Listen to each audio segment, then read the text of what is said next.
पुण्याच्या मावळ तालुक्यातील पाटणमधली ही दृश्य आहेत.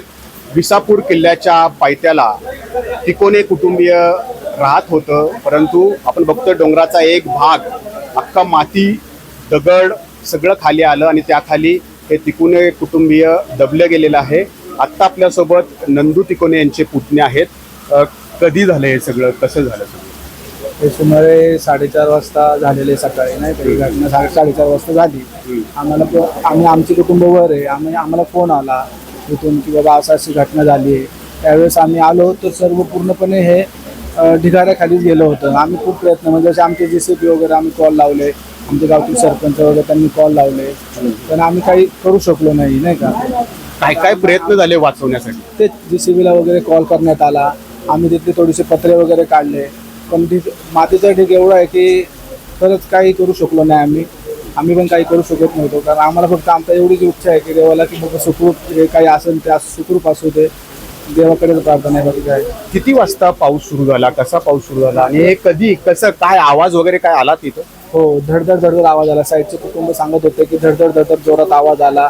त्यांनी पण त्यांचे कुटुंबाचे हलवले इकडले तिकडे, आणि ह्या कुटुंबावर आमच्या दुर्दैवी घटना अशी झालेली आहे. काय परिस्थिती होती रात्री सगळी पावसाची आणि इथल्या आसपासची? रात्री पाऊस खूप जोरात चालू होता. रात्रभर खूप जोरात पाऊस आहे. कोण कोण होते, त्यांची नावं काय आहेत आणि तुमचं नातं काय?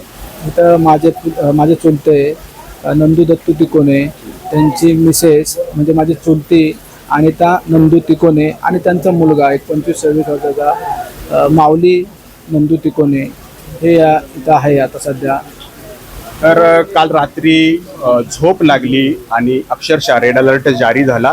पाऊस तुफान पडला आणि तुम्ही बघतोय की विसापूर किल्ल्याचा हा एक भाग जो आहे तो खाली वाहून आला, कारण पाऊसच तितका होता, पाणी वाहायला जागा नव्हती आणि अक्षरशः तिकोने कुटुंबीय या विसापूर किल्ल्याच्या एका डोंगराच्या भागाखाली अक्षरशः गाडला गेलेला आहे. अपेक्षा करूयात की यातून काही चमत्कार घडेल आणि ते यातून सुखरूप बचावतील. कॅमेरामॅन शैलेश जाधवसह नाजीमुल्ला, ABP माझा, पाटण. ABP माझा, उघडा डोळे बघा नीट.